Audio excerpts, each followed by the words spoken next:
سر یہ جو خبریں آ رہی ہیں کہ خلیجی ممالک اور ایران کے درمیان بھی ایک ذرا بڑے لیول کے اوپر ڈائیلاگ ہو سکتا ہے، تو کیا ایسی کوئی خبریں ہیں؟ اور اگر یہ ڈائیلاگ ہوتا ہے تو یہ کتنا بینیفیشل ہوگا پورے ریجن کے لیے؟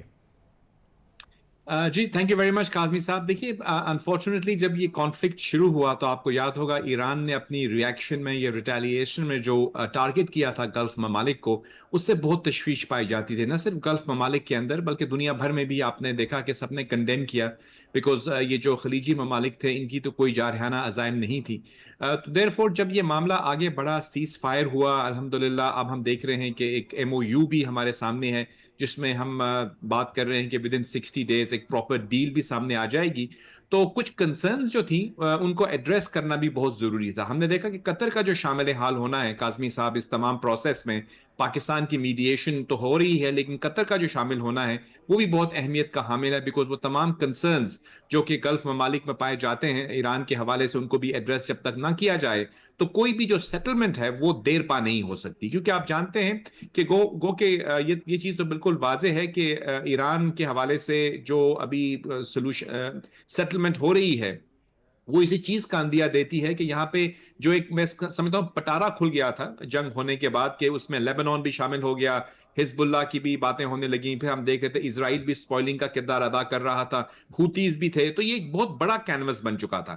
اور اب جب اس کو آپ کلوجر کی طرف لے کر جا رہے ہیں تو اب ایسا نہیں ہو سکتا کہ ان تمام ایشوز کو جو کہ اوپن ہوئے تھے ان کو آپ ہاف اوپن اور ہاف کلوز چھوڑ دیں اور آپ یہ سیز فائر یا آپ کسی سیٹلمنٹ کی بات کریں. دیرفور یہ بہت ضروری تھا کہ گلف ممالک کو بھی شامل حال کیا جاتا. جس سمٹ کا آپ ذکر کر رہے ہیں اس کے بارے میں ابھی خبریں آ رہی ہیں، کنفرمیشنز نہیں ہیں، لیکن جو چیز واضح ہے وہ یہ ہے کہ امریکہ اس چیز کو کنفرم کر رہا ہے کہ وہاں کے جو سیکرٹری روبیو ہیں وہ خود آ کے یہ چیز کنفرم کر رہے ہیں کہ گو کہ ایران کی طرف سے یعنی US اور ایران کے درمیان سیٹلمنٹ تو ہو رہی ہے لیکن اس کا مطلب یہ نہیں ہے کہ وہ US جو ہے وہ خلیجی ممالک کے کنسرنز کو ایڈریس نہیں کرے گا. ان کا جو یہ دورہ ہے سعودی عرب تو وہ نہیں گئے اس دفعہ، لیکن UAE اور کویت اور بحرین وہ لے کر گئے اور وہاں پہ گئے. اور اس کے بعد جو سمٹ میٹنگ ہوئی ان کی بحرین کے اندر GCC ممالک کے لوگوں کے ساتھ، وہ بھی اسی سلسلے کی ایک کڑی ہے کہ وہ یہ ری ایشور کر رہے ہیں کہ خلیجی ممالک کے کنسرنز کو ایڈریس کیا جائے گا. میں بھی سمجھتا ہوں کہ پاکستان کی اگر آپ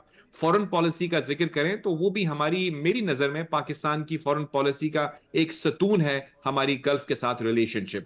تو کسی وقت بھی ایسا تاثر نہیں ملنا چاہیے کہ ایران کے ساتھ سیٹلمنٹ ہو جائے اور خدا نخواستہ گلف ممالک کی کنسرن ایڈریس نہ ہوں. جب تک یہ بیلنس برقرار نہیں ہوگا لانگ ٹرم سیٹلمنٹ ممکن نہیں ہے.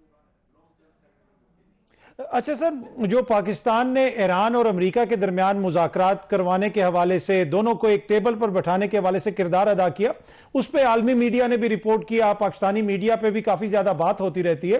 لیکن ایک جو تیسرا فریق جس کا آپ نے بھی ذکر کیا، جن کے ممالک کے اندر امریکی اڈوں کو ہٹ بھی کیا گیا، جو عرب ممالک ہیں، ان کے جو تحفظات تھے ان کو بھی ایک طرح سے ان کو کسی طریقے سے رضامند کرنے کے لیے، ایران کے جو تحفظات تھے ان کو دور کرنے کے لیے جو پاکستان نے کردار ادا کیا اس کے اوپر زیادہ بات نہیں ہوتی. تو کیا جو ریجن ہے اس کے اندر اس چیز کا ادراک ہے، لوگوں کو اس چیز کا پتہ ہے کہ یہ جو پاکستان کا کردار تھا یہ اس ریجن کے حوالے سے بھی بڑا امپورٹنٹ کردار تھا، بلکہ ابھی ہے؟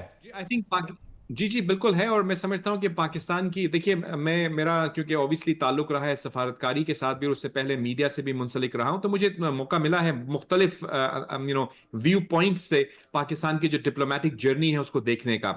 کاظمی صاحب میں آپ کو بتا سکتا ہوں کہ جتنی اپریسیشن پاکستان کی سفارتی کاوشوں کی دنیا میں ابھی ہو رہی ہے میں نے کبھی نہیں دیکھی، چاہے وہ امریکہ ہو. اب اگر امریکہ کی بھی بات کر لیں تو ایسا نہیں ہے کہ صرف پریزیڈنٹ ٹرمپ کہہ رہے ہیں کہ پاکستان نے اچھا کام کیا. اگر آپ دیکھیے تو سیکرٹری روبیو ہیں وہ اپنے انداز میں اپریشیٹ کرتے ہیں. اگر آپ JD وینس کو دیکھیں تو وہ تو کہتے ہیں کہ وہ پچھلے 3 مہینوں میں جتنی بات ان کی فیلڈ مارشل سے ہوئی ہے کسی سے بھی نہیں ہوئی. وہ بھی اس کا اندیا دیتی ہے کہ ان کی جو ڈیلیبریشنز ہیں، انٹریکشنز ہیں وہ بہت فریکوینٹ ہیں. پلس اگر آپ ان کے جو سیکرٹری آف وار ہیں پیٹ ہیگسیت وہ بھی یہی کہتے ہیں. یورپ میں آپ دیکھ لیجئے، چائنا میں دیکھ لیجئے، اسی طرح خلیجی ممالک کے اندر سعودی عربیہ ہو، قطر کے وزیر اعظم آپ جانتے ہیں خود موجود تھے سوئٹزرلینڈ کے اندر. انہوں نے کہا کہ پاکستان کی جو کاوشیں ان کو اپریشیٹ کرتے ہیں. سعودی عربیہ میں، UAE میں، قطر میں، ان تمام ممالک میں اس چیز کا ادراک تو ضرور ہے. کہ پاکستان کی جو سفارتی سطح پر کاوشیں ہیں ان کا مقصد اس خطے میں امن کو بحال کرنا تھا. پاکستان کی ذاتی پاکستان تو اس کانفلکٹ کا حصہ بھی نہیں تھا. پاکستان ایک انڈیپینڈنٹ اور نیوٹرل میڈیٹر کے طور پر اپنا کردار ادا کر رہا ہے. اور آف کورس پاکستان کے لیے بھی یہ ضروری ہے کہ اس کے جو ایسٹرن بارڈر ہے، ویسٹرن بارڈر ہے، آپ جانتے ہیں ہندوستان کے ساتھ ہماری ریلیشن شپ تھوڑی ٹرموائل میں ہے. افغانستان سے بھی ہمارا بارڈر تھوڑا پورس رہتا ہے. تو یہ جو ایران تھا اس کے حوالے سے بھی ہم کو یہاں پہ انسٹیبلٹی اگر آتی تو پاکستان کا اس کے اوپر اس کا پاکستان پہ ڈائریکٹ اثر ہو سکتا تھا. تو پاکستان نے اس معاملے کو جو ہے وہ بہت ہی، میں سمجھتا ہوں، سنجیدگی سے، ایک بہت ہی مشکل پیچیدہ مسئلہ تھا، لیکن اس کو بہت ہی ہنرمندی سے ہماری جو سفارتکاری کی ٹیم ہے، خصوصاً فیلڈ مارشل صاحب اور پرائم منسٹر صاحب نے اس کو جو ہے وہ اس گتھی کو سلجھانے میں ایک اہم کردار ادا کیا. اور اس کے ادراک خلیجی ممالک میں بالکل ہے، اپریسیشن بھی ہے، اور وہ سمجھتے ہیں کہ پاکستان بھی یہ سمجھتا ہے کہ خلیجی ممالک کی سٹیبلٹی، ان کی پروگریس اور پراسپیرٹی دراصل پاکستان کی سٹیبلٹی اور پراسپیرٹی کے ساتھ منسلک ہے. تو ہم اس خطے میں امن اور سٹیبلٹی کی کاوشوں میں جو ایفرٹس پاکستان نے کی ہیں ان کو اپریسیشن دنیا بھر میں ہو رہی ہے اور خلیجی ممالک میں بھی ہے. اچھا سر، یہ جو جنگ ہوئی ہے اس کے بعد آپ کو لگتا ہے کہ ریجن جو ہے، مشرق وسطیٰ کا جو ریجن ہے، اس میں بہت ساری چیزیں تبدیل ہوں گی، جہاں پہ ایران اور عرب ممالک کے درمیان کافی تناؤ بھی تھا، لیکن اس جنگ کے بعد جس طرح آپ نے بھی ذکر کیا، قطر اپنا بڑا امپورٹنٹ کردار ادا کر رہا ہے، دیگر عرب ممالک جو ہیں وہ بھی آن بورڈ ہیں، تو ریجن کی جو پولیٹکس ہے وہ بھی آپ کو بدلتی ہوئی نظر آ رہی ہے، جیو پولیٹکس؟ جی دیکھیے، امریکہ کے پرسپیکٹو سے اگر آپ دیکھیں گے تو یقیناً امریکہ کو اس چیز کا ادراک ہو چکا ہے کہ وہ اس خطے کو، یعنی خلیجی ممالک ہوں یا گریٹر مڈل ایسٹ جس کو ہم کہتے ہیں، یا اس کو صرف ایک اسرائیل کے لینس سے نہیں دیکھ سکتے، کیونکہ ان کے یہاں پہ پارٹنرشپس جو ہیں وہ سعودی عربیہ سے بھی ہیں، قطر سے بھی ہیں، یو اے ای سے بھی ہیں، اس خطے کے تمام ممالک سے ہیں. تو یہ چیز ضرور بدلی ہے کہ وہ آپ ایک سنگل یعنی ویو سے نہیں دیکھتے کہ صرف اسرائیل کے انٹرسٹ کو پروٹیکٹ کریں. وہ اس تمام خطے کی ان کی ریجنل اپروچ ہے.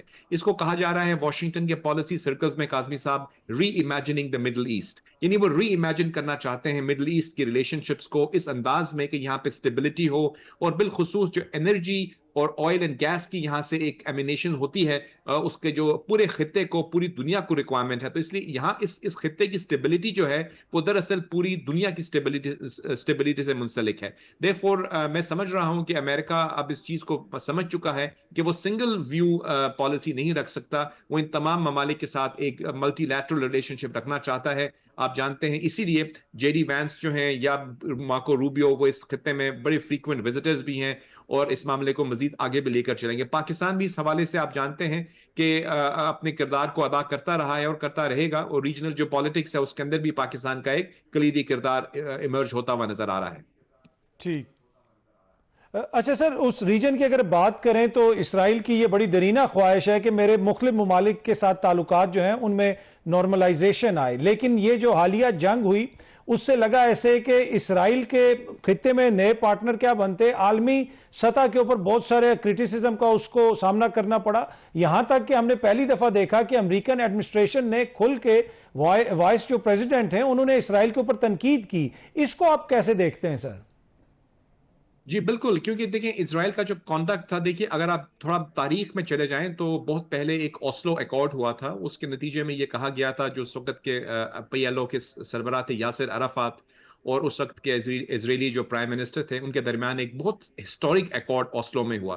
اس میں یہ طے پایا تھا کہ 2 اسٹیٹ سولوشن ہوگا، یہاں پہ دو ریاستیں ہوں گی، ایک ریاست جو ہوگی وہ اسرائیل کی ہوگی اور ایک ریاست جو ہوگی وہ فلسطین کی ہوگی، اور وہاں پہ جو بارڈرز بھی تعین کیا گیا تھا اس کا. اگر اس پر اسرائیل قائم رہتا، یعنی اس کمٹمنٹ پہ قائم رہتا اور وہ تجاوزات نہ کرتا لیبنان میں اور انکرجن جو تمام خطے میں، تو پھر یہ مسئلہ حل ہو سکتا تھا. نارملائزیشن تبھی ہو سکتی ہے جب آپ اوسلو ایکارڈ میں طے کی گئی باؤنڈریز کو رسپیکٹ کریں. لیکن دوسرا پہلو اس کا یہ بھی ہے کہ اگر آپ حزب اللہ کی بات کریں تو دیکھیے اسرائیل کا یہ ورژن ہے، وہ یہ کہتے ہیں کہ ہماری جنگ لیبنان سے نہیں ہے، یعنی ہماری جنگ ایک ملک ہے لیبنان کے اندر موجود ایک ملیشیا ہے، نان سٹیٹ ایکٹر، جس کو آپ حزب اللہ کہتے ہیں. ان کی جنگ ان کے ساتھ ہے. وہ کہتے ہیں حزب اللہ ہم پہ حملہ آور ہے. حزب اللہ سے پوچھیں تو وہ یہ کہتے ہیں کہ بھئی اسرائیل جو ہے وہ تجاوزات کرتا ہے، ہم اس کو ریزسٹ کرتے ہیں. بہرحال یہ جو کچھ بھی ہے، دونوں کی پوزیشن جو ہے میری نظر میں وہ ایکسٹریم پوزیشنز ہیں. اس کا جنگ اس مسئلے کا حل نہیں ہے. مجھے لگتا یہ ہے کہ اب یہ جو ڈپلومیسی کا ایک پروسیس شروع ہوا ہے، اس میں ان تمام ایشوز کو ایڈریس کرنا پڑے گا.